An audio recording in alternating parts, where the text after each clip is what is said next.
ഇന്ന് നമ്മൾ ഡിസ്കസ് ചെയ്യാൻ പോകുന്നത് OT ടെക്നിക്സ് ഇൻ INT എന്ന് പറയുന്ന പേപ്പറിലെ യൂണിറ്റ് 3യുടെ കണ്ടിന്യൂഷൻ ആണ്. ഇനി നെക്സ്റ്റ് പറയുന്നത് എപ്പിസ്റ്റാക്സിസ് എന്ന് പറയുന്ന ഒരു കണ്ടീഷനാണ്. അതിന് കോമൺ ആയിട്ട് നമ്മൾ പറയപ്പെടുന്നത് നോസ് ബ്ലീഡിംഗ് എന്നാണ്. Okay, it refers to bleeding from the nasal passage. It occurs when small blood vessels inside the nose break and bleed. അതായത് നമ്മുടെ നോസിന്റെ ഉള്ളിലുള്ള ചെറിയ ചെറിയ ബ്ലഡ് വെസൽസ് പൊട്ടിയിട്ട് ബ്ലീഡിംഗ് ആവുന്ന ഒരു കണ്ടീഷനെയാണ് നമ്മൾ എന്ത് പറയുന്നത്, എപ്പിസ്റ്റാക്സിസ് എന്ന് പറയുന്നത്. ഓക്കെ, അത് നമുക്ക് പല കാരണങ്ങൾ കൊണ്ട് ഉണ്ടാവാം. അത് ചിലപ്പോൾ നമുക്ക് കൂടുതലാവാം, സിവിയർ ആവാനായിട്ടുള്ള ചാൻസ് ഉണ്ടെങ്കിൽ നമ്മൾ മെഡിക്കൽ അറ്റൻഷൻ പെട്ടെന്ന് തന്നെ നമ്മൾ ചെയ്യണം എന്നാണ് പറയുന്നത്. അത് എന്ത് കാരണങ്ങൾ കൊണ്ടൊക്കെ ആയിരിക്കാം, എന്തെങ്കിലും ട്രോമാസോ അല്ലെങ്കിൽ ഡ്രൈ എയറോ അതോ അല്ലെങ്കിൽ നേസൽ ഇൻഫെക്ഷൻസ്, അലർജീസ്, അങ്ങനെയുള്ള കണ്ടീഷനുകൾ കൊണ്ടായിരിക്കാം നമുക്ക് കോമൺ ആയിട്ട് ഈ ഒരു എപ്പിസ്റ്റാക്സിസ് എന്ന് പറയുന്ന കണ്ടീഷൻ വരുന്നതെന്നാണ് പറയുന്നത്. ഓക്കെ, ഇനി അതിലെ ഡ്രൈ എയർ എന്ന് ഉദ്ദേശിക്കുന്നത് എന്താണ്, എൻവയോൺമെന്റ് ഭയങ്കര ഡ്രൈ ആണെങ്കിൽ അതനുസരിച്ച് നമ്മൾ ബ്രീത്ത് ചെയ്യുന്ന ഒരു സമയത്ത് നമുക്ക് എയർ ഭയങ്കരമായിട്ട് ഡ്രൈ ആവും. ആ ഒരു ടൈമിൽ നമുക്ക് ഈ ഒരു കണ്ടീഷൻ വരാനായിട്ട് ചാൻസ് ഉണ്ട് എന്നാണ് പറയുന്നത്. അതുപോലെ ട്രോമ എന്ന് ഉദ്ദേശിക്കുന്നത് എന്താണ്, എന്തെങ്കിലും നമുക്ക് ബ്ലണ്ട് ആയിട്ടുള്ള ഒരു ഫോഴ്സ് അല്ലെങ്കിൽ ഒരു എന്തെങ്കിലും ഇടിയുടെ ആഘാതത്തിലൊക്കെ നമുക്ക് ബ്ലീഡിങ് വരാനായിട്ട് ചാൻസ് ഉണ്ട്. നെക്സ്റ്റ് പറയുന്നത് നെയ്സൽ ഇറിറ്റേഷൻ, അതായത് നമുക്ക് എന്തെങ്കിലും കെമിക്കൽസിന്റെയോ അല്ലെങ്കിൽ അലർജൻസിന്റെയോ കണ്ടീഷൻ കൊണ്ട് നമുക്ക് അല്ലെങ്കിൽ അതിന്റെയൊക്കെ ആഫ്റ്റർ എഫക്ട് കൊണ്ട് നമുക്ക് ബ്ലീഡിങ് വരാനായിട്ട് ചാൻസ് ഉണ്ട്. Nasal fractures or foreign bodies, അതായത് നമുക്ക് എന്താണ് സ്ട്രക്ചറൽ എബ്നോർമാലിറ്റീസ് എന്തെങ്കിലും വന്ന് അതുപോലെ തന്നെ എന്തെങ്കിലും ഫോറിൻ ഒബ്ജക്റ്റ് നമ്മുടെ നോസിൽ ഇരുന്നിട്ട് അങ്ങനെയൊക്കെ നമുക്ക് ഈ ഒരു ബ്ലഡ് വെസൽസിന് ഡാമേജ് വരാനായിട്ട് ചാൻസ് ഉണ്ട് എന്നാണ് പറയുന്നത്. ചില മെഡിക്കൽ കണ്ടീഷനുകൾ കൊണ്ടും നമുക്കിത് വരാം. ഹൈപ്പർ ടെൻഷൻ, അതായത് ബ്ലഡ് പ്രഷർ കൂടിയിട്ട് നമ്മളുടെ നോസിലുള്ള ബ്ലഡ് വെസൽസ് പൊട്ടിയിട്ട് നമുക്ക് ബ്ലീഡിങ് വരാം. ബ്ലഡ് ക്ലോട്ടിംഗ് ഡിസോർഡേഴ്സ്, അതായത് എന്തെങ്കിലും കണ്ടീഷൻ കൊണ്ട് നമ്മുടെ ബ്ലഡ് ക്ലോട്ട് ചെയ്തിട്ട് അവിടെ നമുക്ക് ഈ ഒരു കണ്ടീഷൻ വരാനായിട്ട് ചാൻസ് ഉണ്ട്.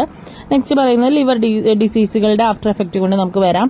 പിന്നെ പറയുന്നതാണ് നെയ്സൽ പോളിപ്സ്, അതായത് നോൺ ക്യാൻസറസ് ആയിട്ടുള്ള എന്തെങ്കിലും ഗ്രോത്തുകൾ നമ്മുടെ നോസിൽ വന്നു കഴിഞ്ഞാലും ഈ ഒരു കണ്ടീഷൻ വരാനായിട്ട് ചാൻസ് ഉണ്ട്. എന്തെങ്കിലും ഇൻഫെക്ഷനുകളുടെ ആഫ്റ്റർ എഫക്റ്റ് കൊണ്ടും നമുക്ക് ഈ ഒരു ബ്ലീഡിങ് വരാനായിട്ട് ചാൻസ് ഉണ്ട് എന്നാണ് പറയുന്നത്. ഓക്കെ, അതാണ് മെഡിക്കൽ കണ്ടീഷൻസ് പറയുന്നത്.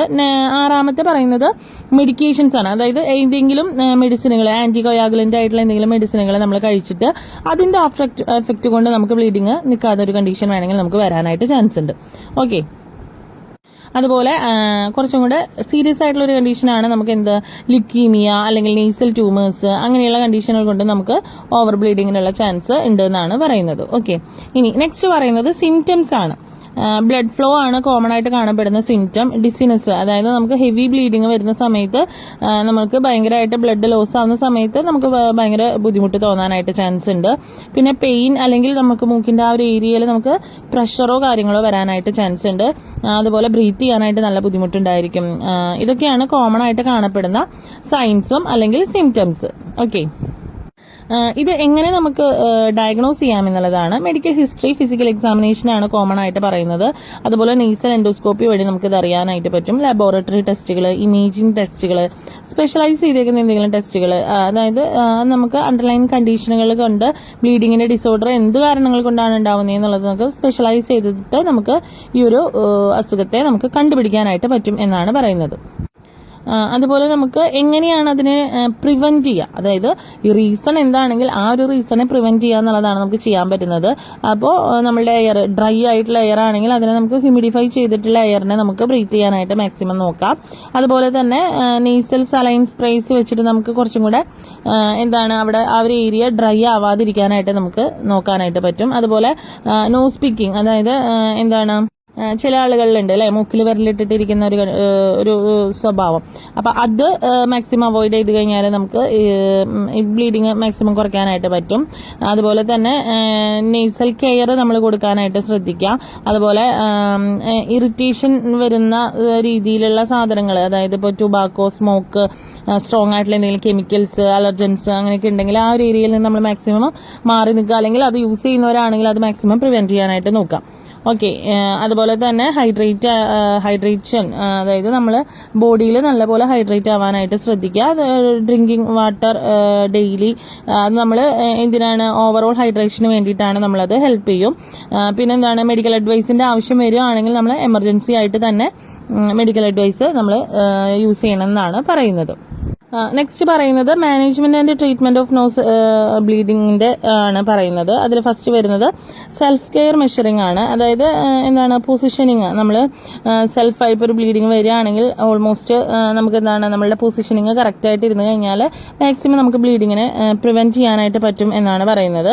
പിന്നെ എന്താണ് പിഞ്ചിങ് ദ നോസ്, അതായത് നമുക്ക് മൂക്ക് നമ്മൾ ജസ്റ്റ് പിഞ്ച് ചെയ്ത് പിടിച്ചു കഴിഞ്ഞാൽ നമുക്ക് അതിൽ വരുന്ന ബ്ലീഡിങ്ങിന്റെ കണ്ടീഷനെ മാക്സിമം നമുക്ക് അല്ലെങ്കിൽ കുറയ്ക്കാൻ പറ്റും, അല്ലെങ്കിൽ പ്രിവെന്റ് ചെയ്യാനായിട്ട് പറ്റും എന്നാണ് പറയുന്നത്. കോൾഡ് കംപ്രസ് കൊടുത്താൽ നമുക്ക് ഓവർ ബ്ലീഡിങ് നമുക്ക് മാക്സിമം പ്രിവെന്റ് ചെയ്യാനായിട്ട് പറ്റും. അതുപോലെ നെയ്സൽ പാക്കിങ്, അതായത് അത് ഉദ്ദേശിക്കുന്നത് എന്താണെന്ന് വെച്ചാൽ if simple measures don't stop the bleeding your health care provider may use nasal packing. This involves placing a gauze or special balloon like device into the nose to apply pressure directly to the source of bleeding. അതായത് ബ്ലീഡിങ്ങിന്റെ സോഴ്സിന്റെ അവിടേക്ക് നമ്മളൊരു Gozo അല്ലെങ്കിൽ balloon like ആയിട്ടുള്ള എന്തെങ്കിലും ഡിവൈസോ വെച്ചിട്ട് pressure കൊടുക്കുകയാണ് ചെയ്യുന്നത് നോസിലേക്ക്.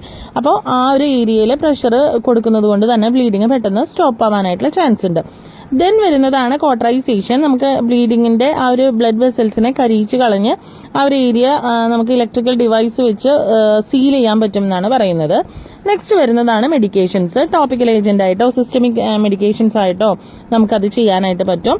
അതുപോലെ സർജിക്കൽ ഇന്റർവെൻഷൻസ്, എന്തെങ്കിലും സർജിക്കൽ പ്രൊസീജിയേഴ്സ് വഴി നമുക്കത് ചെയ്യാൻ പറ്റുകയാണെങ്കിൽ നെയ്സൽ ആർട്ടറി ലിഗേഷൻ, അതായത് നമുക്ക് ആ ഒരു ഏരിയയിലുള്ള ഭാഗം നമുക്ക് കട്ട് ചെയ്ത് കളഞ്ഞ് ആ ഒരു ഏരിയ ടൈ ചെയ്യാനായിട്ട് പറ്റും എന്നാണ് പറയുന്നത്. അതാണ് സർജിക്കൽ ഇന്റർവെൻഷൻസിൽ നമ്മൾ കൊടുക്കുന്ന ഒരു ട്രീറ്റ്മെന്റ്. പിന്നെ പറയുന്നത് ഇപ്പോൾ എന്തെങ്കിലും ഹൈപ്പർ ടെൻഷനായിട്ടോ ബ്ലീഡിംഗ് ഡിസോർഡേഴ്സ് ഉള്ളവരോ അല്ലെങ്കിൽ സ്ട്രക്ചറൽ അബ്നോർമാലിറ്റീസോ കാര്യങ്ങളൊക്കെ ഉള്ളവരാണെങ്കിൽ ആ ഒരു ഭാഗത്തിനെ അല്ലെങ്കിൽ ആ ഒരു കണ്ടീഷനെ ട്രീറ്റ് ചെയ്യുമ്പോൾ തന്നെ നമുക്ക് എന്താണ് ഈ ബ്ലീഡിങ് മാക്സിമം കുറയ്ക്കാനായിട്ട് പറ്റും എന്നാണ് പറയുന്നത്. ഓക്കെ, ഇത്രയാണ് ഈ ഒരു നെയ്സൽ ബ്ലീഡിങ്ങിൽ വരുന്ന കാര്യങ്ങൾ.